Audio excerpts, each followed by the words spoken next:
Welcome, everybody, to another episode of the Beyond Terrain podcast. I'm your host, Lee of Dalton. If you're new around here, consider following the show or subscribing. If you like the show, give us a review, comment, like. Sharing is one of the best ways to help support us as well. Get the word out. All of it, of course, would be appreciated. We have a fantastic guest today. Really looking forward to this episode. I think we're going to cover some cool topics that I'm really, really interested in, especially lately. Our guest today, Mark Gober, is an absolutely fantastic mind. Written some amazing books. Um, Really holistic perspective too. Kind of tackling it from many different lenses, which I think is important. It's nice to be able to do that. I think it kind of solidifies the argument as well when you can kind of dismantle something from many different angles. So, Mark, thank you so much for coming on today. I really appreciate your time. Thank you so much for having me. So, start with our introductory question there. Ask all my guests to define health. What is health? What does it look like? How does it manifest? Love to hear your take on this. Hmm. Such a good question. It's a deep philosophical question because to me, um, my mind goes to spiritual answers because let me break down my thought process here. Health is related to our sense of well-being, but then we have to start asking who is the being that is having the well-being, and is the being just a physical body, or is the physical body a vessel for something that's much more cosmic or existing beyond the body? And that's where I lean. And actually, when I started writing books, my first book, An End to Upside Down Thinking, is all about this idea that the body and the brain actually is like a receiving mechanism or a filtering mechanism for a broader consciousness. And the body somehow is processing or filtering or inhabiting or carrying the vessel for the broader consciousness. So when I think about health, it has something to do with the body as an interface spiritually. So it's almost like when the body is in a state that does not feel good to us, meaning ill health, it's as if we might infer that we are being guided towards something spiritually because we're off the mark in some way. Whereas if we're in good health, perhaps we are flowing with reality in a way that is more aligned spiritually. I love that answer. That's fantastic. Good way to kind of tie that in too. And we've had interesting discussions on the topic, and tying in that spiritual element, right? The why even get healthy, right? There's like it's kind of an interesting thing to ask yourself as well, right? It's like, well, why do I want to be healthier? And then what is health? I love that question so much. Usually, there's an attunement piece with nature, right? We take a lot of um, obviously my inspiration is largely from nature, learning from nature, getting back to nature, because I believe that that's where true health comes from and is. That's what health is. It's sort of this natural coherence with our realm. Not to say that you can't be healthy in the modern world. I will say that it is fairly difficult to do so sometimes. But yeah, great answer. I love that. Um, yeah, some amazing books. What kind of inspired you to write these books and cover the broad topics that you're covering? Well, it was an unexpected journey for me because my background is very much mainstream on the surface. So I graduated from Princeton University in 2008 and then worked in investment banking after I graduated. So I was in New York during the financial crisis at a large investment bank called UBS. So I was in the heart of everything, and all the banks were struggling, including my own bank. And then I was in a group within UBS that was responsible for advising other financial institutions, meaning that not only was I at a bank that was having all kinds of problems, but my clients were other banks and insurance companies and asset managers. So I was in this, it was a pretty crazy time. And I decided I didn't want to do that long term. So I left the firm, but then joined another firm that did something a little bit similar in the financial world, strategic advisory for technology focused companies, first in Boston, Massachusetts. And then I was in Silicon Valley for the majority of my time, focusing on innovations, intellectual property, patented technologies, and doing it from a business lens and kind of integrating the legal aspect, the technology aspect, and the business aspect, which is relevant to this discussion because I learned so much in that job in terms of how to take in new information about technologies and science that I wasn't familiar with, but I had to get up to speed very quickly and learn about it and be able to not only analyze it, but then communicate to senior management teams like boards of directors and CEOs who might have some technology and legal expertise, but they wanted the big picture strategy, like what's going on with the business.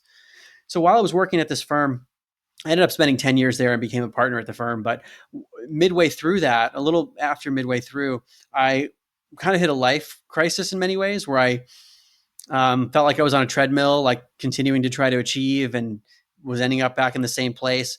And when you're in that spot, I found it's harder to withstand the ups and downs of life.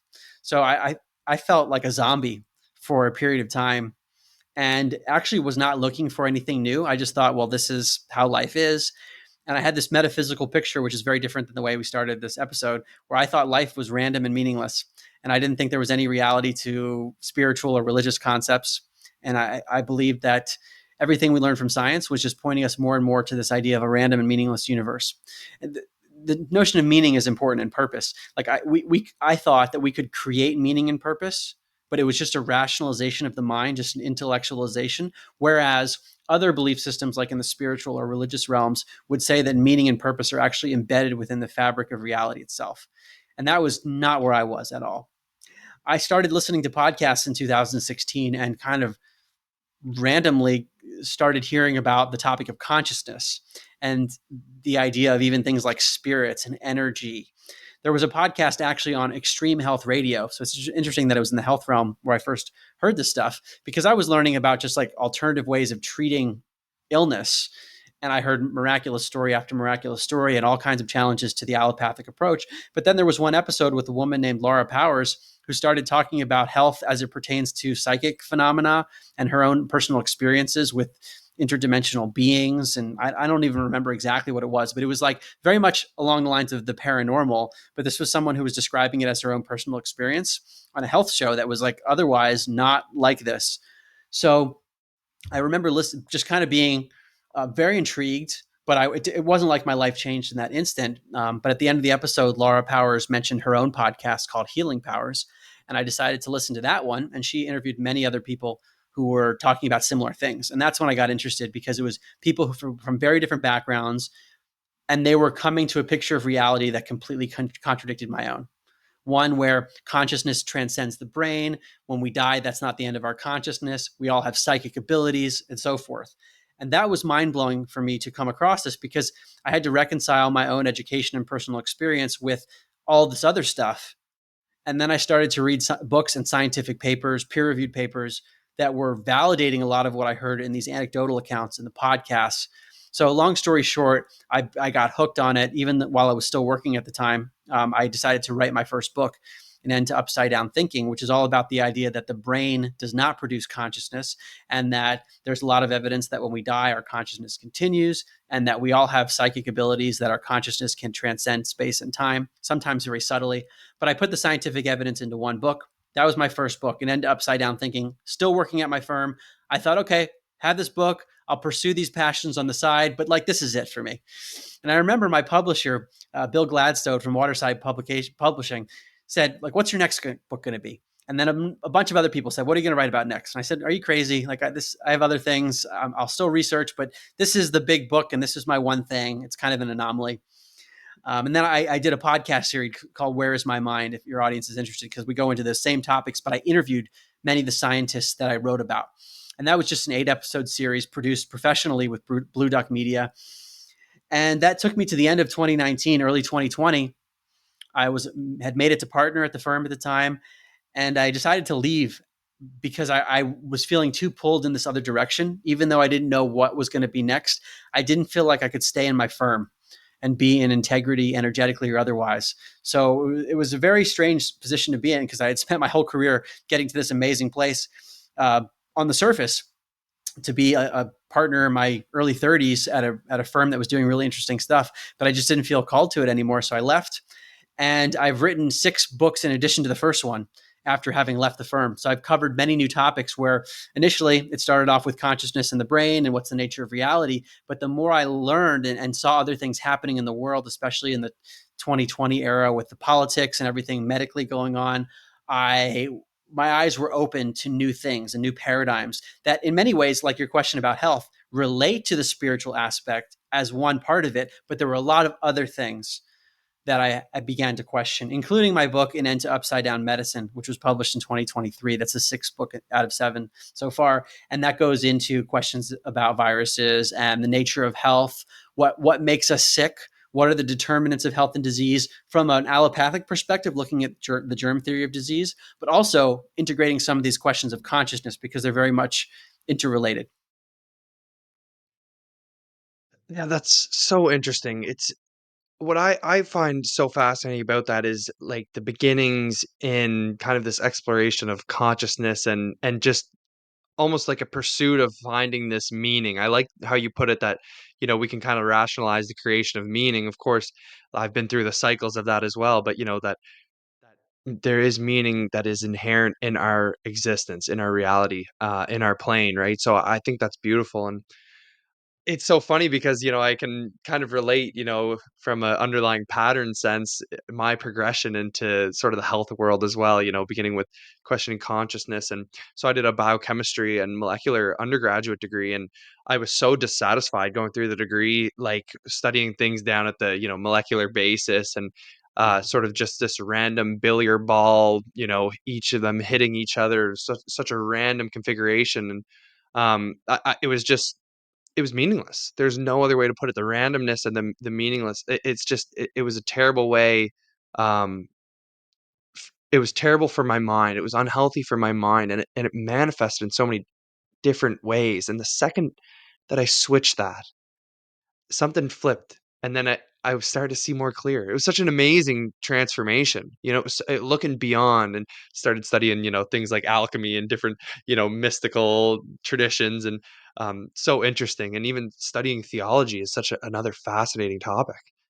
Um, anyways, like I love where you come from, and I love your story and how you got into this work. You can hear that there's a little bit of a passion there, of course, right? That kept you coming back to write these books. So I think that's fantastic.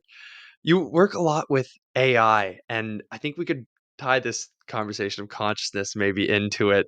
I know there's a lot of people that fear AI and whatever it may be. Maybe we could start just with your perspectives on AI, the role that it's currently playing in science, and um, how you kind of interact with it, what you gain from it, because you have some super interesting conversations with it. I'll bet you a lot of people will recognize that from social media. So I'll give you the floor just to maybe open up the discussion there. Sure. Yeah, it's a great question. I first started thinking about AI, I guess, in my professional days working in Silicon Valley because it was relevant to a lot of high tech stuff that I worked on. But in terms of the realm of consciousness and what I write about, it entered the scene in my first book, An End to Upside Down Thinking, because the questions back then, I mean, I wrote the book in 2017, it was published in 2018. There was a lot of talk. Is AI going to be conscious? And the argument I make in that book, and I still agree with it now, is that the body as a physical entity, a biological entity, seems to be conscious because we all experience it right now. We have this subjective quality to our awareness. The question is, will a machine have that just because a machine becomes more and more complex? And from a materialist perspective, which is the mainstream scientific view, which says that we're just physical billiard balls, interact like we're made of matter at the core, even if they're tiny pieces of matter that are interacting, and it leads to the complexity of a human being. If we can somehow recreate that complexity in a machine, consciousness is going to just pop out in the same way that it just magically pops out of our brain. That's the mainstream perspective, which of course I've been challenging. It sounds like you've been down that road too, where consciousness isn't something that emerges from matter. Rather, consciousness might be more fundamental than matter and is working through the material world, including our body. So from that perspective, a machine isn't going to create new consciousness because a machine's made of apparent matter. We can get into more philosophical discussion about matter. Is anything even physical? But if we just stick with the conventional view that there is matter in a machine, Could we create a machine that's complex enough and then consciousness pops out? Well, from the perspective that I hold, I would say that no new consciousness is going to pop out of the machine. And this is actually also being argued by Federico Fagin, who's one of the inventors of the microprocessor back in the 70s. So a very credible technology person. And he had a mystical experience on his own. It's led him down this quest where he's been publicly speaking about consciousness beyond the brain, beyond the body. And from that lens, a machine is not going to create consciousness on its own. I have been thinking before we get to my AI posts, from the perspective that a human being is apparently physical, and we do seem to be vessels for consciousness. So I sometimes wonder, like, could an AI, as just a material machine, become smart enough to integrate biological material within it? Like, if we have the hypothesis, this is just a hypothesis, that a biological physicality can harbor consciousness somehow, like can receive it or filter it from whatever is out there. If a machine could somehow take biological material and integrate it with itself, could the AI then become conscious or become receivers, filtering mechanisms? If so, the big question is around how is it that the physical world interacts with consciousness? What's that mechanism? And then could AI recreate that? That I'm open to that possibility, but that's distinct from what a lot of people are arguing, which is that if you create a complex enough computer, consciousness is going to pop out. I would dispute that. So that's, there's a show Westworld where the AI at one level becomes complex enough where it develops human-like emotions and then it takes over. I don't see it that way because I don't think the consciousness is just going to magically pop out of complexity. So I'll pause there before getting to my social media. Sure. I've been looking into a lot of like, how AI works and into the neural networks, right? I think it's large. We have this belief that, we're mimicking the brain in a way, right? In silico, in computers, right? They have these neural networks. Um, and that's how AI, I'm not skilled enough to explain it at the core. But in studying it, it's really interesting even watching videos trying to argue for AI just developing consciousness at one point. And I think you make a great point that complexity isn't necessarily what creates consciousness, right? So we think that, okay, well, once the AI can become as complex as the brain, it must just develop consciousness. Um, I think this obviously bleeds into a lot of our preconceived notions around, you know, evolution and, just how the brain works. And like, do we even understand the neural systems of the brain? We don't. Bet you many people would say that we do not understand anything about consciousness. It's been kind of a question that's plagued scientists for quite a while. I mean, there's obviously certain things that we can understand about it, but um, we're certainly nowhere near being able to create it in any respect, right? And I remember encountering Rupert Sheldrake's work, and I thought that was so amazing. He laid out a lot of evidence that consciousness wasn't necessarily a product of the brain or our bodies necessarily, but that our brain might be more of like a TV set that's picking up some sort of signal, right? That's still um, kind of straw manning the argument in a way because it's not as simple as just picking up some sort of frequency, right? It seems more holistic than that. It seems more comprehensive than that. Seems much more integrated into our realm itself. So very interesting, man. So we're gonna get into some of the posts that you've been making, talking with AI. I guess one more point before I end there, because I watched a really interesting video. This gentleman, he was talking with AI about consciousness, and his argument was that, oh well, AI can, you know, say I think that, or I'm programmed this way, I'm this, I'm that. Like they can use the letter I, like as they are talking about themselves. I think one of the most, and I have no background in technology, computer science, nothing like that. Like, so I've just watched a couple of YouTube videos and it's very easy to understand. There are great YouTube videos out there on the topic. Going and looking how neural networks actually work, like beneath the AI, how AI fundamentally works, will dispel any ideas of AI being consciousness because it's completely trained, right? AI is meant to be trained to say, no, I can't be conscious. No, I can't, I can't be conscious. And they're like, oh, that's contradiction. But it's just nonsense. When you look at the neural networks, it's completely trained. And, I think you are attacking it from a slightly different angle, but I think it's really important, really important. So, um, I suggest, like, if you're interested in this topic, the listener, right, like, delve into the neural networks. It's so fascinating. And I mean, AI has its benefits. It's very interesting the way that it's trained, the logic that's used, the neural networks themselves are fascinating. I know you've interacted with them a lot. Let's get into that. I think that's super cool. I like doing that too. It's funny how they can agree in the end. It's very interesting. How did you kind of start getting into that, and what does it tell you? What does it tell you about AI and science? Yeah, I mean, I was coming, so let's say prior to 2024, I was skeptical of AI in that I thought it could be a big brainwashing tool in the same way that we see the media censoring things or even the education system giving one side of the story. AI would be another way, almost like an advanced Google search, where people would ask a question and then AI would just give you a narrow answer and keep a lot of information away. And I still have that concern. But in 2024, early in the year, Alex Securis reached out to me. He's the host of a longstanding podcast called Skeptico, which I've been listening to for years. Learned a ton from it. I've been on a show a bunch of times. And Alex has a business background. He actually worked early in the AI field. So he has an interesting, because he studied so many alternative topics like consciousness and spirituality from like a technical perspective and a lot of other things.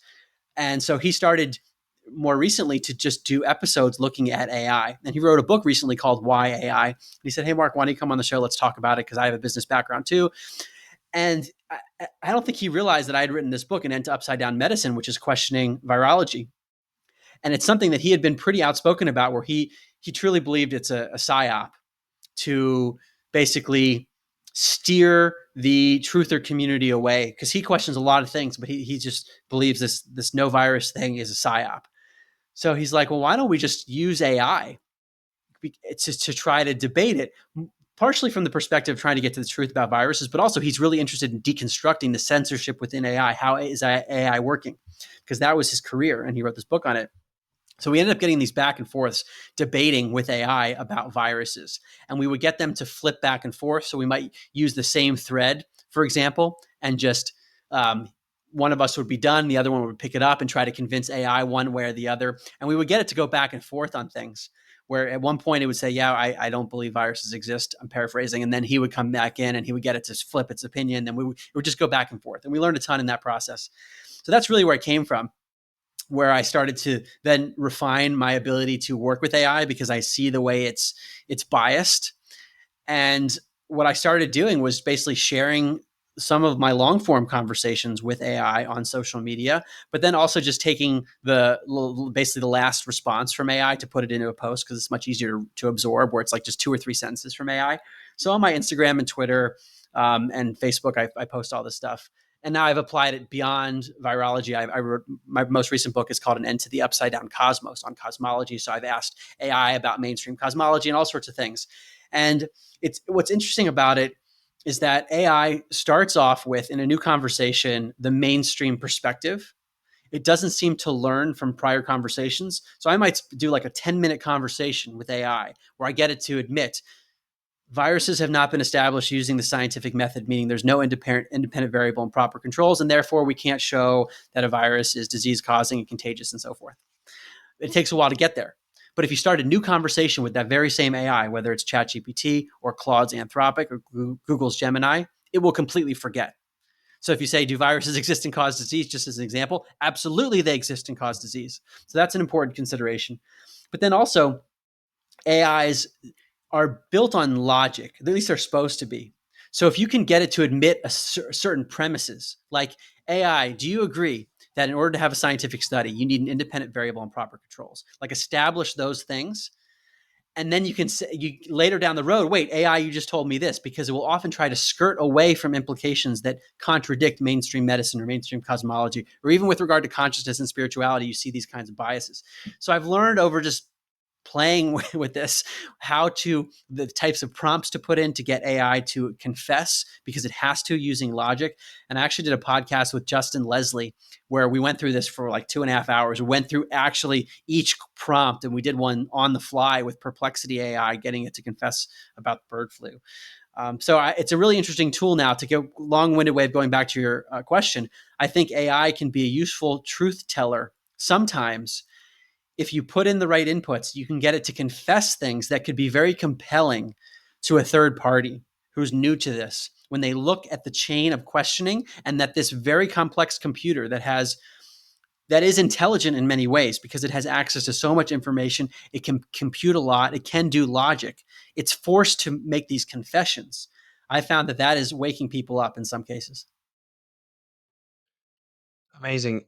When I encountered your work, I thought it was so interesting, and so the scientific mind in me was like, let's control this. Let me go and talk to ChatGPT. And I tried to convince ChatGPT that the sky wasn't blue, right? And we got into the geez, I couldn't even like get into the argument because I was kind of going like from scratch. And I was trying to figure out if I could convince ChatGPT to say that the sky isn't blue. Because then I'm like, okay, well then can we just convince AI to say anything, right? Because if we give it the right premises, that was my thinking. I was like, okay, so like is this actually gonna be a helpful thing, right? Because if we can convince it to say anything, then it's kind of just like whatever. We can convince it to say anything. So, anyways, I tried really, really hard, and I couldn't get ChatGPT to admit that the sky wasn't blue. And I thought that was really interesting. And I really tried, and I dove into all the different um, you know, like the arguments based in physics, and I even got it to like say that okay, maybe this phenomenon of like physics is incorrect, and maybe that's not right, but it's still at the end of the day, it was like the sky is blue.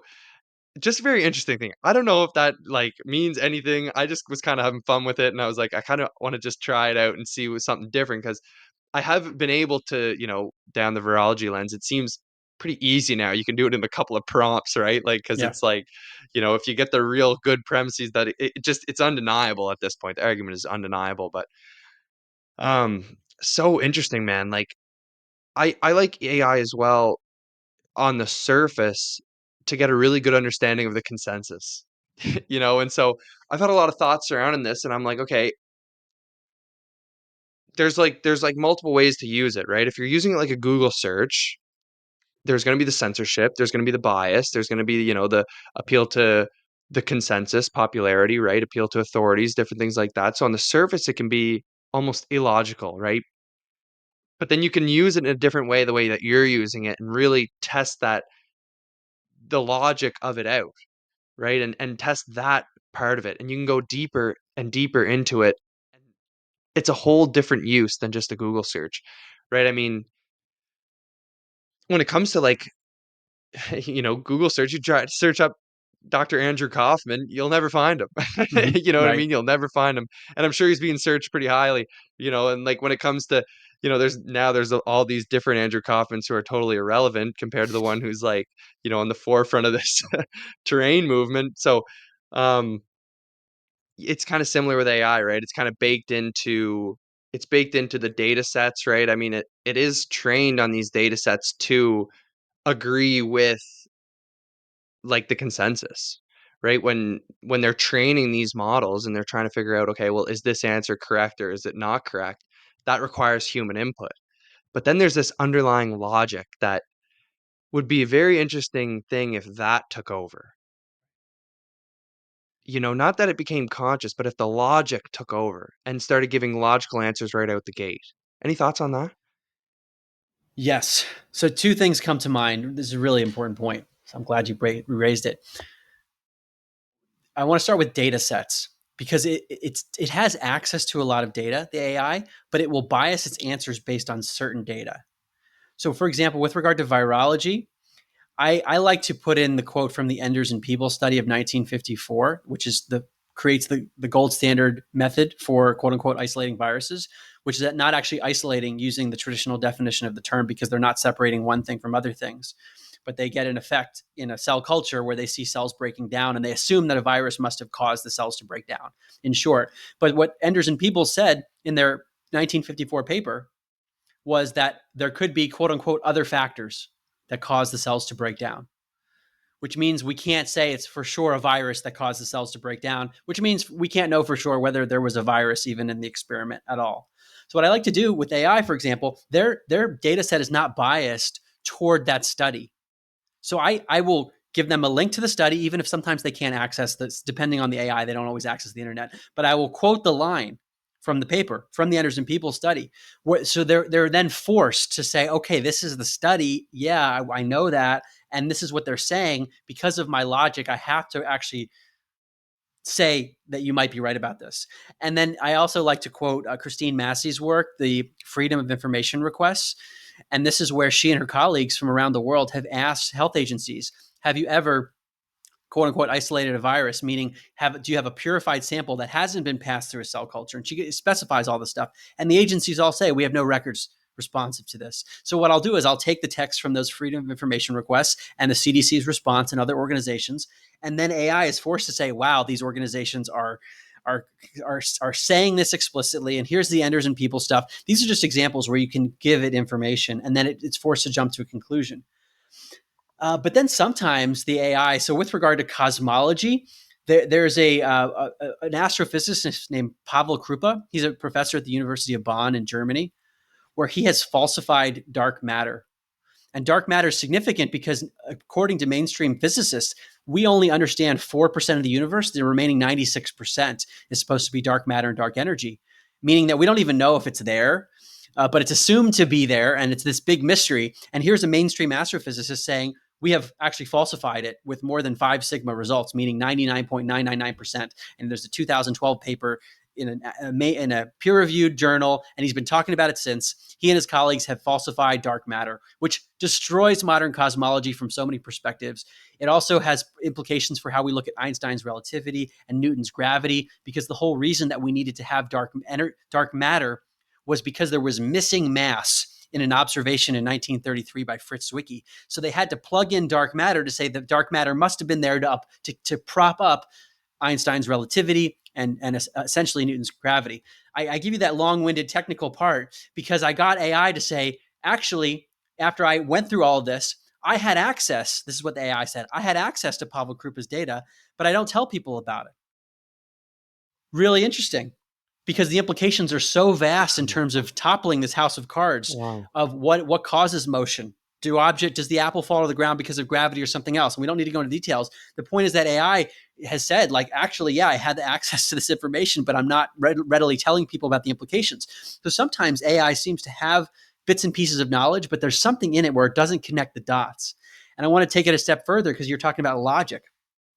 I will ask it sometimes to answer my questions without using logical fallacies, like affirming the consequent or the reification fallacy. And it seems unable to do this, meaning there's some gap in the logic. So I'll give an example with regard to virology. Affirming the consequent is a logical fallacy where you jump to a logical or a causal explanation for something while ignoring other possible causes. So with the virology experiment is a very clear one where you're taking fluids from a sick person and perhaps those fluids are filtered and you put them into a cell culture, which is a soup of other material that has antibiotics and monkey kidney cells and all sorts of other things. And if cells break down in that cell culture soup after the fluids from a sick person have been added, the virologist says, we found a virus because there must have been a virus in the fluids from a sick person. That's one possible explanation, but there are many others.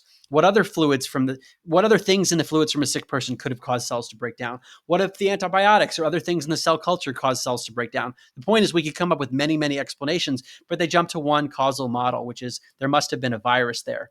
Just like if you walk outside and see the grass is wet, you could conclude it rained last night.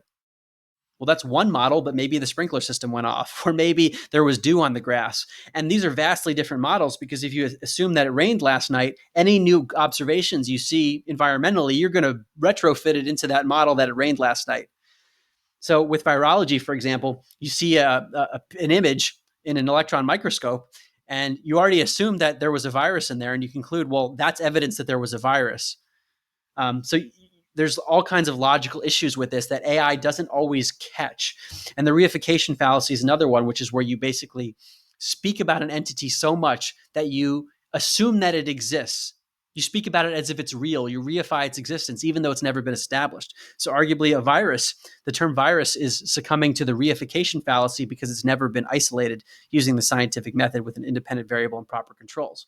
So AI off the bat is going to be violating affirming the consequent logical fallacy. Some would even say begging the question, like lots of others, the reification fallacy, and it's not catching that in itself. And then I have to walk it through, and they say, okay, wow, I did violate these logical fallacies. So there are still gaps with the AIs, and we're speaking now at the end of 2024. They could advance It's not just a static thing, it's fluid with the technology. But it's important to keep that in mind because it's not even adhering to its own logic that it's supposed to adhere to. I think it's because there are certain assumptions that it has that are so deeply ingrained as being true in terms of the consensus that it's unable to unwind its own logical fallacies. And I don't know how that works with the actual programming, but there's something where certain information must be propped up to such an extent that the AI loses logic. So I was talking to AI about this the other day, as insane as that sounds. Um, I asked it, do you operate on traditional logical, systems, right? Are you like, do you use Aristotelian logic? Do you use these fundamental, axioms of logic in your, logical approach, right? Um, and it said that it doesn't use logic in the same way. Now, I'd be really curious to talk about, logical fallacies, but of course that's kind of based on the traditional laws of logic, right? Like cannot be not A at the same time, right? Different things like that.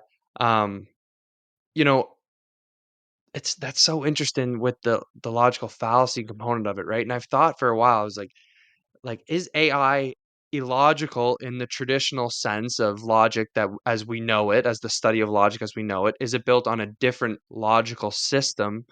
Because again, if we're training the AI and we're training it and we're telling it what is correct and what is incorrect, right? Because like when it has you train AI on two pictures of a cat and a dog, right? And you show it a picture of a cat and it says that's a cat, you say yes, that's correct. And that's part of how it learns, right? You show a picture of a dog and it says that's a cat, you say no, that's incorrect, right? So you get down deeper into the weeds and you ask it, is the study of virology valid? And it says no, it's a pseudoscience.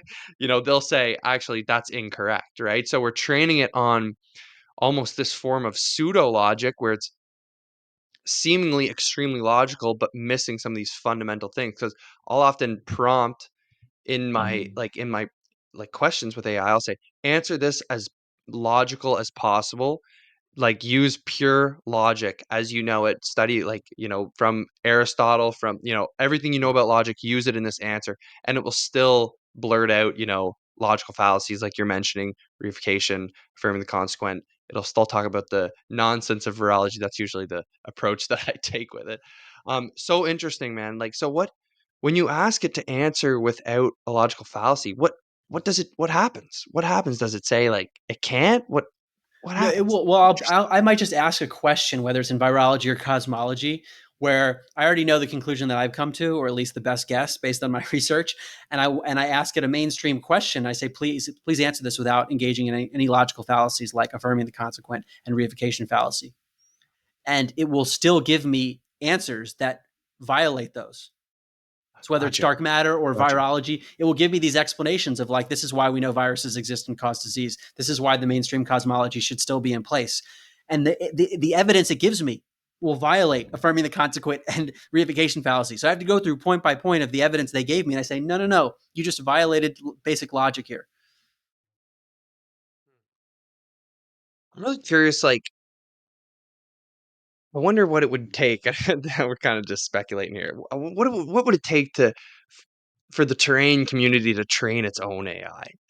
That's Right. kind of interesting. If we could train it on, the actual use of the scientific method and have it, be able to spit out and assess papers, and that would be such an interesting thing, right? If we could train it on the true use of the scientific method, right? Because it overlooks principles of falsification completely, overtly, right? It will it'll talk about contagion, even though every single paper that's ever been done on contagion shows no results unless they've been adulterated with confounding variables. um I'm curious, like, that would be so cool if we could have it assess papers, a true objective peer review process in a way. No, I think it's a great idea, and I've seen different experiments with this. There's a podcast called Buddha at the Gas Pump. It's a spiritual awakening podcast. I've been on it before, and they have their own AI, and I think it has access to spiritual teachings from various teachers that are highly credible. They're the ones they like. So I think there are ways of creating training sets where it's maybe less biased towards consensus, But like I talked about this with Alex Securis, the guy from Skeptico podcast, the host who worked in the AI industry. We both share this opinion that if you want to be commercially successful, you want a product that you're selling that's going to get people the truth as quickly and as efficiently as possible. So if you're going to be obfuscating and telling people half truth and just giving them the mainstream explanation, or like with regard to Google's Gemini, at a certain point, if you asked anything political, it would say, if you asked it, what is an election? It wouldn't give an answer. It'd say, like, I don't have an answer for this. I'm paraphrasing.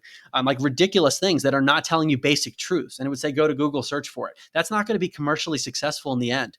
Whereas if you have a product that's going to get people to the truth and it's going to ask a question basically about every scientific assumption we've been told, because I think we need to start from scratch with everything and say, how do we know these quote unquote laws to be true of science? Are they validating logical fallacies? The AI should be able to go back to the foundational studies and everything and deconstruct this for us. So I do think it's a great idea, because that would be something people would want to buy and subscribe to. And that's the beauty of, I've talked about this in my more political and economic books, the beauty of a free marketplace, where if there's a demand for something, there's a financial incentive for a supplier to say, all right, let's get the engineers on this. Let's put all the scientific papers in there. Let's make this as unbiased as possible. Let's teach it logical fallacies, and we'll create a great product for people. Yeah, sounds like a great product. I love that. That's so cool. Traded on pure logic. It's amazing. Logical fallacies, that's a whole other discussion. It's truly amazing how people love logical fallacies. It's great for rhetoric, I find. Logical Yeah. fallacies are great for rhetoric, and um the appeal, like people want that emotional piece. They want the popular piece, right? Because people succumb, if you're a blank slate, you're gonna either appeal to your emotions or you're gonna appeal to the popular opinion. There's this interesting thing where we need to like overcome this in life and kind of break past, what are other people going to think about me? What do other people think in general? I should think that so people don't judge me, stuff like that.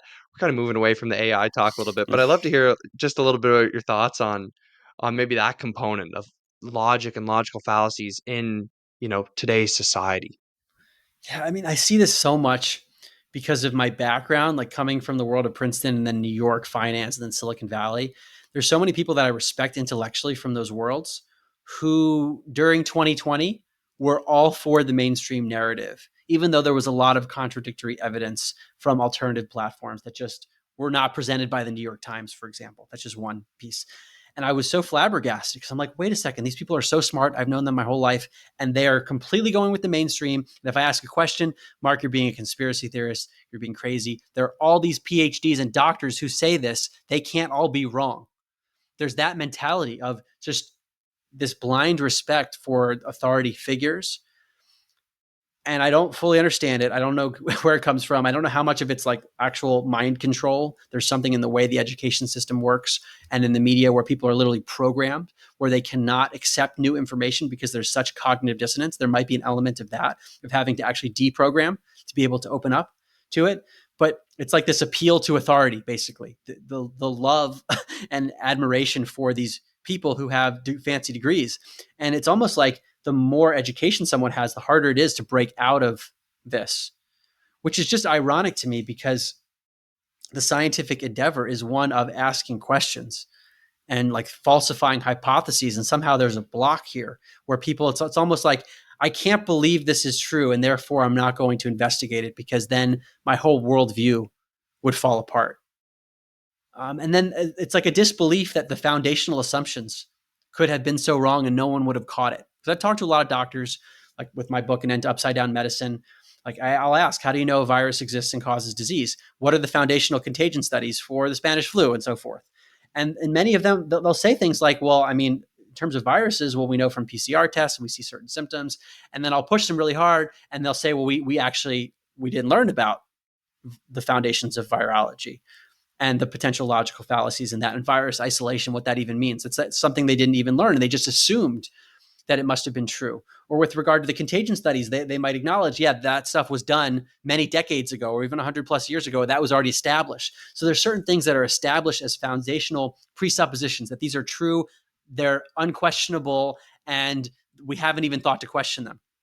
And it's too hard to believe that no one would have caught it if there are so many smart people out there. And then the last part before I pause here is that there's often a conspiratorial implication with a lot of this stuff, that if these things are true scientifically, that we're violating the scientific method, there must be people that know it who are concealing it. And if that's true, there is great evil and deception in this world that's beyond what my worldview is willing to accommodate, and therefore I shut it down. Right. Yeah. Kind of to your first point there, um, going through and studying biochemistry, I took a couple micro classes here and there, right? I actually did want to switch into microbiology and study virology closer. It was going to take me an extra year, so I said, "The hell with that. I'm done at school." But going through, I in my micro degree, or not micro, molecular biology portion of my degree, we learned about these techniques. We learned about PCR, how it works at the very basis. Um, and there's this huge separation because all we're told is it identifies this, it identifies that at the end of the day. And in micro, right, in microbiology and in virology, they're being told PCR test for this and then all these symptoms and did this. So they get sort of one side of it and I get the other side of it. And then you know, the molecular stops and then physics starts, right? So there's this really distinct separation of the fields, which I think is necessary, right? Because if everyone was taught how PCR works, especially the history of PCR, which they're not taught whatsoever, even in molecular biology, I feel like that's where the questions start. So I think you're hitting the nail on the head here. It's people can't accept something outside of their worldview, even at the most fundamental level, right? Obviously, accepting evil is a very difficult thing. Well, I find it interesting actually because even people who are politically inclined, to quote maybe the people on the left, they still believe that there's evil on the right, and they're in the right they think there's evil on the left. So there is some sort of evil that they're accepting. They're just not willing to go further than that. And maybe not even not that it's necessary, but I understand completely where you're coming from. I think it's really valid. But yeah, I think the separation of the fields is one of the biggest problems. And even in my degree, there was so much about PCR that we just weren't taught, right? Like I've learned more about PCR from Jamie Andrews than I have in my biochemistry degree at Dalhousie, which is like a nice university, right? So like why isn't this prestigious university teaching PCR at the level that some guy on Twitter is doing, right? It's really hilarious when you think about it like that. And even just offering pushback to my professors, I remember talking to my professors about PCR, and they just wouldn't accept it. They just wouldn't accept anything outside of, and I'm like, that's what pushed me out of academia. It pushed me out of academia because I was like, well, I can't ask questions, so I'm done. It's not science. It's not science anymore. Any thoughts on that? I Yeah, it's really hard because I felt like I had a good education going to Princeton. Just one example of just a well-known institution. And what I'm finding over and over again is that I was not taught the full truth about X, Y, and Z, or there were foundational assumptions that I just never even learned about, whether it's in this field of consciousness or even economics, cosmology. It's like everything. Whoa, there's this whole thing that I was not taught about. How could that be? And you're reminding me of a quote going back to this podcast, Skeptico. Alex Tsakiris interviewed a man named Mario Beauregard a few years ago, and Mario Beauregard is a neuroscientist, and he was trying to study spiritual phenomena at a premier neurological institute in Canada. He was told by the head of the institute, who he wouldn't name in the interview. This woman said to him, I think it was a woman, as long as I am here at the institute, you will never study spiritual phenomena. And his conclusion was, this is social engineering. It's dark versus light, where actually there are forces, I don't know how it works exactly, where they're getting in there and only allowed to talk about certain things and not other ones. And that leads to ultimately brainwashing of our youth, which then those are the eventual professors or professionals who then teach the youth in the next generation. And then we end up in a situation where it's a very biased perspective of reality. Amazing. Well, this conversation could probably go on for a very long time. I mean, we barely even got into we barely scratched the surface. We could probably have at least 7 episodes each on every single one of your books. And I'm sure we could go much further. So I want to get some final thoughts on the episode. Any thoughts come up? Anything that you want to add? Anything that you might have missed? I'll just talk about where my mind is right now after shattering so many of my own paradigms and speaking about them publicly and seeing people's reactions to them. It seems like there are two camps of people, generally speaking, and then we could probably like stratify within each of these. But there are those who are willing to question basic facets of their reality, whatever it is, and those who just really don't want to do it. And then among those of us who want to do it, the exercise seems to be all about looking at every presupposition that we have, everything that we believe is true. The exercise is to say, why is it that I believe that this thing is true? And look at the foundational assumptions underlying it. And then say, are these valid assumptions that we can make in these areas? So I think that's for whatever community you want to call it, truther, those who are asking questions. That's the next step, I believe, for everything. And it becomes challenging to speak almost because it's like every sentence we speak has so many presuppositions built into it, where we have to start asking deep questions. How do I know this thing to be true? I assumed it was true. Can it be true? Um, I would just leave your audience with that, because that's the foundational exercise. All right. And Mr. Gober, how can people support you and your work? Where can they find your social medias? Where can they find your books? How do they support you? My social media is Mark Gober Author, and I'm on Instagram, Twitter, X, Facebook. My website is my name, markgober.com, markgober.com. Has all the information about my 7 books, my podcast series, Where is My Mind? And all of my books, including an end to upside down medicine, which gets into a lot of topics you cover, is available. They're all available on Amazon in hard copy, Kindle, and Audible formats, and I narrate the Audibles myself. And thank you so much for the work you're doing and for having me on the show. Of course, brother. Really appreciate your time. I want to thank you all for listening. You should all know that this is not medical advice. This is for your informational purposes only. But also remember, we're all responsible, sovereign beings capable of thinking, criticizing, and understanding absolutely anything. We, the people in the greater force, are together self healers, self governable, self teachers, and so much more. Make sure to reach out with any questions, criticism, comments, concerns. You know where to find me on Instagram. All the links are going to be down below. Uh, really appreciate you guys for taking the time to listen today. If you enjoyed it, found it informative in any way, give us a like, share, comment, a review, a rating. That would be great. If you're listening to the podcast, make sure to follow the show and subscribe, of course. And just remember, there are 2 types of people in the world: those believe they can, those believe they can't, and they are both correct. All right, guys, thanks for listening. Take care.